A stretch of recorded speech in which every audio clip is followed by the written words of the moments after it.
Hi friends, എല്ലാവർക്കും എൻ്റെ വീഡിയോയിലേക്ക് ഒരിക്കൽ കൂടി സ്വാഗതം. ഇന്ന് നമ്മൾ വളരെ പെട്ടെന്ന് ഒരു 30 മിനിറ്റ് കൊണ്ട് പ്രിപ്പയർ ചെയ്യാൻ പറ്റുന്ന ഒരു അപ്പത്തിൻ്റെ റെസിപ്പിയാണ് ഉൾപ്പെടുത്തിയിട്ടുള്ളത്. നമുക്ക് അരി കുതിർക്കുകയോ അരയ്ക്കോ ഒന്നും വേണ്ട. അരിപ്പൊടി ഉപയോഗിച്ച് നന്നായിട്ട് നല്ല സോഫ്റ്റ് ആയിട്ടുള്ള അപ്പം നമുക്ക് ഉണ്ടാക്കാൻ പറ്റും. അപ്പോൾ ഈ റെസിപ്പി ഇഷ്ടപ്പെടുവാണെങ്കിൽ നിങ്ങളെല്ലാവരും എൻ്റെ ചാനൽ ഒന്ന് സബ്സ്ക്രൈബ് ചെയ്യണം. അതുപോലെ അപ്പത്തിൻ്റെ മാവ് നമ്മൾ കലക്കി വെച്ച് അതൊന്ന് പൊങ്ങി വരാൻ എടുക്കുന്ന സമയത്തിനുള്ളിൽ തന്നെ നമുക്കൊരു നല്ല വെജിറ്റബിൾ സ്റ്റൂവും കൂടി തയ്യാറാക്കാം. ഇത് വളരെ ഹെൽത്തി ആയിട്ടുള്ള ഒരു കറിയാണ്, കാരണം ഇതിനകത്ത് വെജിറ്റബിൾസ് ഒക്കെ നിറയെ അടങ്ങിയിട്ടുണ്ട്. അപ്പോൾ എല്ലാവരും ഒന്ന് വീഡിയോ കാണുക. ഞാനിവിടെ 1.5 കപ്പ് അരിപ്പൊടിയാണ് എടുത്തിട്ടുള്ളത്. നമ്മൾ ഇടിയപ്പത്തിനും പത്തിരിക്കും ഒക്കെ എടുക്കുന്ന അതേ അരിപ്പൊടി തന്നെയാണ് ഞാനിവിടെ എടുത്തിട്ടുള്ളത്. ഇനി നമുക്കിതിലേക്ക് 1.5 കപ്പ് വെള്ളം കൂടി ആഡ് ചെയ്ത് കൊടുക്കാം. ഞാനിവിടെ നോർമൽ വാട്ടർ തന്നെയാണ് ആഡ് ചെയ്ത് കൊടുക്കുന്നത്. 1.5 കപ്പ് അരിപ്പൊടിക്ക് 1.5 കപ്പ് വെള്ളമാണ് ഞാൻ എടുത്തിട്ടുള്ളത്. ഇതിനി നമുക്ക് നന്നായിട്ടൊന്ന് കലക്കി കൊടുക്കാം. നമുക്കിപ്പോൾ തലേദിവസം അരിയൊക്കെ വെള്ളത്തിലിടാൻ മറന്നു പോയിട്ടുണ്ടെങ്കിൽ രാവിലെ തന്നെ നമുക്കത് പ്രിപ്പയർ ചെയ്തെടുക്കാൻ പറ്റുന്ന ഒരു അപ്പം റെസിപ്പിയാണ്. നമുക്ക് 30 മിനിറ്റ് കൊണ്ട് തന്നെ നമുക്ക് അപ്പവും കറിയും റെഡിയാക്കി എടുക്കാൻ പറ്റും. അപ്പോൾ ഇതെല്ലാവരും ഒന്ന് ട്രൈ ചെയ്ത് നോക്കാം. നല്ല സോഫ്റ്റ് ആയിട്ടുള്ള അപ്പം തന്നെ നമുക്ക് കിട്ടും. ഇപ്പോൾ ഞാനിത് മാവ് കലക്കി വെച്ചിട്ടുണ്ട്. നമുക്കിനി ഇതിൽ നിന്ന് ഒരു 1/4 കപ്പ് മാവ് മാറ്റിയെടുക്കണം. അത് കപ്പി കാച്ചാൻ വേണ്ടിയിട്ടാണ്. ഇത് നന്നായിട്ടൊന്ന് അടി തീർത്ത് ഇളക്കിയിട്ട് വേണം നമ്മൾ ഒരു 1/4 കപ്പോളം മാവ് വേറൊരു പാത്രത്തിലേക്ക് മാറ്റിയെടുക്കാൻ. ഞാനിപ്പോൾ ഇതൊരു പാനിലേക്ക് ഒഴിച്ചിട്ടുണ്ട്. അതിലേക്ക് നമുക്കിനി കുറച്ച് വെള്ളം ആഡ് ചെയ്ത് കൊടുക്കണം. ഞാനിവിടെ ഒരു 3/4 കപ്പ് വെള്ളമാണ് ആഡ് ചെയ്തിട്ടുള്ളത്. ഇനി അടുപ്പിൽ വെച്ച് നമുക്ക് നന്നായിട്ടൊന്ന് മിക്സ് ചെയ്തെടുക്കാം. ഇത് ഇളക്കി കൊടുത്തുകൊണ്ടിരിക്കണം. ഇത് കാരണം തീയും നമ്മൾ അതുപോലെ കുറച്ച് വെക്കണം. ഇത് പെട്ടെന്ന് തന്നെ അങ്ങ് കുറുകി വരും. അതുകൊണ്ട് തീ കൂട്ടി വെച്ച് ആരും കപ്പി കാച്ചരുത്. തീ കുറച്ച് വെച്ച് അതിൽ അരിപ്പൊടി വെന്ത് വരണം. അതുകൊണ്ട് നമ്മൾ നന്നായിട്ട് ഇളക്കി കൊടുക്കുകയും ചെയ്യണം. ഇപ്പോൾ പെട്ടെന്ന് തന്നെ കുറുകി വന്നിട്ടുണ്ട്. കുറച്ചും കൂടെ ഒന്ന് വെള്ളം പറ്റുന്ന രീതിയിലാവുന്നിടം വരെ നമുക്കിതൊന്ന് ഇളക്കി കൊടുക്കണം. നിങ്ങൾ കണ്ടിന്യൂസ് ആയിട്ട് തന്നെ ഇളക്കി കൊടുത്തുകൊണ്ടിരിക്കണം. കപ്പി കാച്ചുമ്പോൾ വളരെ പെട്ടെന്ന് തന്നെ അതങ്ങ് കുറുകി വരും. ഇപ്പോൾ ഈ ഒരു പരുവത്തിലായിട്ടുണ്ട്. നമുക്ക് ഈ ഒരു പരുവത്തിലാണ് നമുക്ക് കപ്പി കാച്ചിയത് വേണ്ടത്. കൂടുതൽ ലൂസായിട്ടോ അതുപോലെ കൂടുതൽ ടൈറ്റായിട്ടോ പോകാൻ പാടില്ല. അപ്പോൾ അത് അപ്പത്തിൻ്റെ സോഫ്റ്റ്നെസ്സിനെ ബാധിക്കും. അതുകൊണ്ട് ഈ ഒരു രീതിയിലാവുന്നിടം വരെ നമ്മളൊന്നത് കുറുക്കിയെടുക്കുക. ഇത് തണുക്കാൻ വയ്ക്കാം. തണുത്തതിന് ശേഷം നമ്മൾ ഇത് നേരത്തെ കലക്കി വെച്ചിരുന്ന അപ്പത്തിൻ്റെ മാവാണ്. അത് നമുക്കൊരു മിക്സി ജാറിലേക്ക് ഒഴിച്ചു കൊടുക്കാം. നമ്മൾ കപ്പി കാച്ചിയത് അത് തണുത്തിട്ടുണ്ട്. അതും കൂടി നമുക്ക് ഇട്ട് കൊടുക്കാം ഇതിലേക്ക്.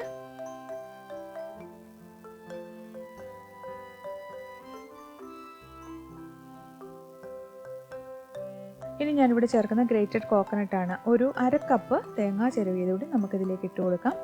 ഇനി നമുക്ക് വേണ്ടത് ചോറാണ്.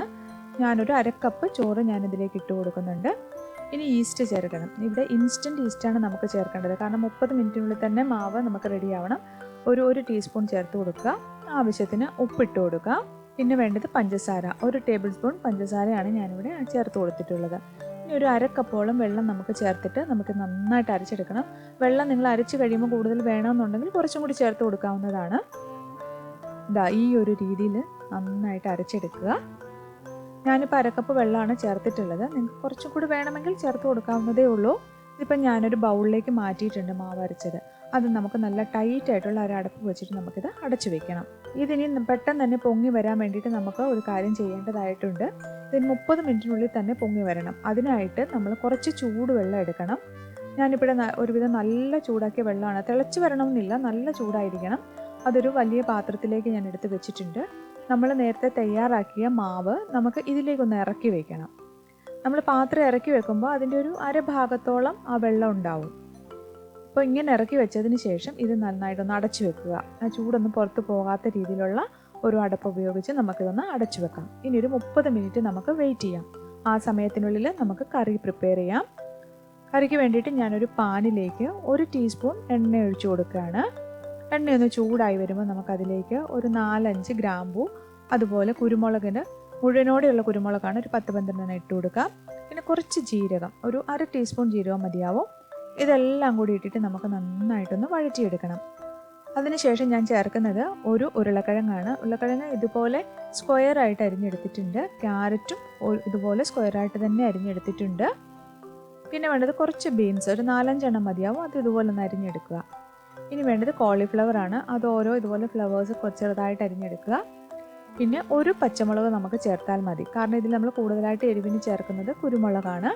അതുകൊണ്ട് പച്ചമുളക് അധികമായിട്ട് നമുക്കിതിലേക്ക് ചേർക്കേണ്ട ആവശ്യമില്ല. ഇതിനി ആ എണ്ണയിൽ നമുക്കൊന്ന് വഴറ്റിയെടുക്കണം. നമ്മൾ വേവിച്ച് വരുമ്പോഴത്തേന് ഇതൊന്നും അധികം ഉടഞ്ഞു പോകത്തില്ല. ഇതുപോലെ എണ്ണയിലൊന്ന് വഴറ്റിയെടുത്ത് കഴിഞ്ഞാൽ ഇനി നമുക്ക് ചേർക്കേണ്ടത് സവോളയാണ്. ഒരെണ്ണം ഞാൻ ഇതുപോലെ സ്ക്വയറാക്കി അരിഞ്ഞെടുത്ത് ചേർത്തിട്ടുണ്ട്. ഇതും കൂടി ഇതിൻ്റെ കൂട്ടത്തിലിട്ടൊന്ന് വഴറ്റിയെടുക്കാം.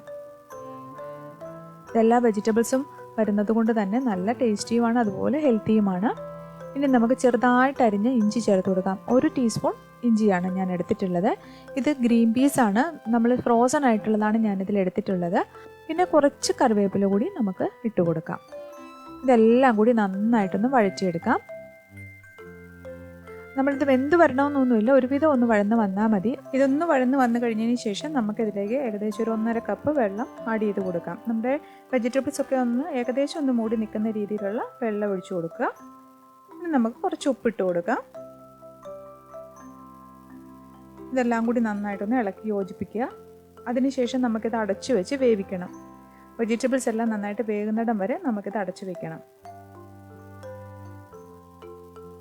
ഇടയ്ക്ക് നമുക്കൊന്ന് ഓപ്പൺ ചെയ്ത് ഇതൊന്ന് ഇളക്കി കൊടുക്കണം. വെജിറ്റബിൾസ് ഒക്കെ വെന്ത് തുടങ്ങിയിട്ടുണ്ട്. കുറച്ചും കൂടി ഒന്ന് വെന്ത് വരണം നമുക്ക്. ഉരുളക്കിഴങ്ങൊന്നും ഉടഞ്ഞു പോകരുത്. ഇനി നമ്മളൊരു പാത്രത്തിൽ ഒരു 1/2 കപ്പ് വെള്ളം ഞാൻ എടുത്തിട്ടുണ്ട്. അതിലേക്ക് ഒന്നുകിലും മൈദ അല്ലെങ്കിൽ നമുക്ക് ഗോതമ്പ് പൊടി ഇട്ട് കൊടുക്കാം. 1 ടേബിൾ സ്പൂൺ ഇട്ട് കൊടുത്തിട്ടുണ്ട്. അതിനുശേഷം അതൊട്ടും തരിയില്ലാതെ ഒരു വിസ്ക് ഉപയോഗിച്ചിട്ട് നന്നായിട്ടൊന്ന് മിക്സ് ചെയ്തെടുക്കാം. നമുക്ക് കറിക്ക് നന്നായിട്ട് കൊഴുപ്പ് കിട്ടാൻ വേണ്ടിയിട്ടാണ് നമ്മൾ ഇതുപോലെ ചേർത്ത് കൊടുക്കുന്നത്. നന്നായിട്ട് കലക്കി എടുത്തതിന് ശേഷം നമ്മുടെ വെന്ത് വന്നിട്ടുള്ള വെജിറ്റബിൾസിലേക്ക് നമുക്കിതൊന്ന് ചേർത്ത് കൊടുക്കാം. ഇതൊന്ന് നന്നായിട്ട് ഇളക്കി യോജിപ്പിക്കാം. മൈദയോ ഗോതമ്പ് പൊടിയോ നിങ്ങൾക്ക് ചേർക്കാവുന്നതാണ്. ഇതിനുശേഷം ഇതൊന്ന് അടച്ചു വെച്ച് നമുക്ക് വേവിച്ചെടുക്കാം. ഇതെല്ലാം നന്നായിട്ട് തിളച്ച് വന്നിട്ടുണ്ട്.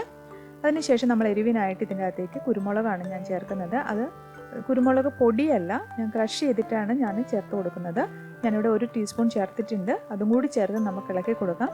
നിങ്ങൾക്ക് കുരുമുളകിൻ്റെ ടേസ്റ്റ് കുറച്ചും കൂടി വേണമെന്നുണ്ടെങ്കിൽ 1 ടേബിൾ സ്പൂൺ ചേർത്ത് കൊടുക്കാവുന്നതാണ്. ഇതെല്ലാം കൂടി നന്നായിട്ടൊന്ന് മിക്സ് ചെയ്തെടുക്കുക. അതിനുശേഷം അടച്ചു വയ്ക്കുക. ഇപ്പം വെള്ളമൊക്കെ ഏകദേശം ഒന്ന് വറ്റിപ്പോലെ വന്നിട്ടുണ്ട്, കുറുകി വന്നിട്ടുണ്ട്. നിങ്ങൾക്ക് കാണുമ്പോൾ അറിയാം ഒരു തിക്കായിട്ട് തന്നെയാണ് നമ്മുടെ ഗ്രേവി വന്നിട്ടുള്ളത്. മൈദയോ ഗോതമ്പ് പൊടിയോ ചേർക്കുമ്പോൾ ഇതുപോലെ വരും.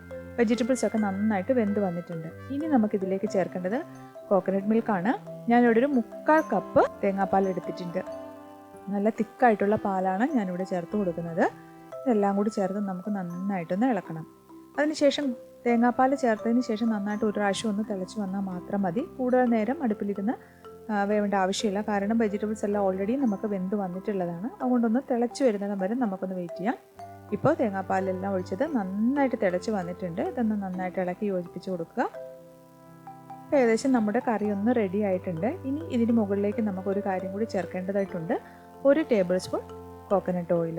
നമ്മൾ ആ വെളിച്ചെണ്ണ ഒഴിക്കുമ്പോൾ അതിൻ്റെ ഒരു ടേസ്റ്റ് അടിപൊളിയാണ്. അതുകൊണ്ട് കറിയെല്ലാം ഓഫ് ചെയ്തതിന് ശേഷം നമുക്കിത് ഒഴിച്ചു കൊടുത്താലും മതി. എണ്ണ ഒഴിച്ചതിന് ശേഷം നമുക്കതൊന്ന് മിക്സ് ചെയ്ത് കൊടുക്കാം.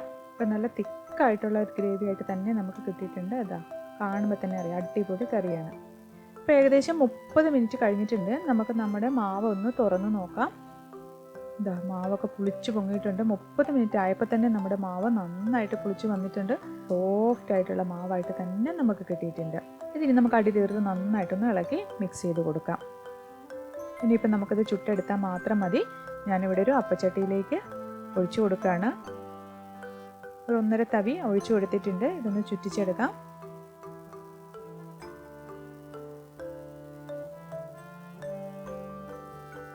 നമുക്കൊന്ന് അടച്ചു വെച്ച് അപ്പം വേവിച്ചെടുക്കാം. ഇത് വളരെ പെട്ടെന്ന് തന്നെ നമുക്ക് പ്രിപ്പയർ ചെയ്തെടുക്കാൻ പറ്റി. സൈഡൊക്കെ നല്ല ഗോൾഡൻ കളറിൽ വന്നിട്ടുണ്ട്. നല്ല സോഫ്റ്റ് ആയിട്ടുള്ള ഒരു അപ്പമാണ്. നമുക്ക് അരി കുതിർക്കുക അരയ്ക്കുക ഒന്നും ചെയ്യാതെ തന്നെ വളരെ ഈസി ആയിട്ട് ഈ അപ്പം നമുക്ക് പ്രിപ്പയർ ചെയ്തെടുക്കാൻ പറ്റും. അതുപോലെ തന്നെ വെജിറ്റബിൾ സ്റ്റൂവും നമുക്ക് ഈ ഒരു സമയം കൊണ്ട് തന്നെ പ്രിപ്പയർ ചെയ്തെടുക്കാൻ പറ്റും. അപ്പോൾ എല്ലാവരും ഈ റെസിപ്പി ഒന്ന് ട്രൈ ചെയ്ത് നോക്കുക. നിങ്ങളുടെ ഫീഡ്ബാക്ക്സ് അറിയിക്കുക. അതുപോലെ എൻ്റെ ചാനൽ ആദ്യമായിട്ടാണ് കാണുന്നതെങ്കിൽ അതൊന്ന് സബ്സ്ക്രൈബ് ചെയ്യുക. പുതിയ വീഡിയോസിൻ്റെ നോട്ടിഫിക്കേഷൻ കിട്ടാൻ വേണ്ടിയിട്ട് ബെല്ലൈക്കണും കൂടി ഒന്ന് പ്രസ് ചെയ്യുക. നിങ്ങളെല്ലാവരും ഇതുവരെ തന്ന സപ്പോർട്ടിന് ഒരുപാട് താങ്ക്സ്. Thank you.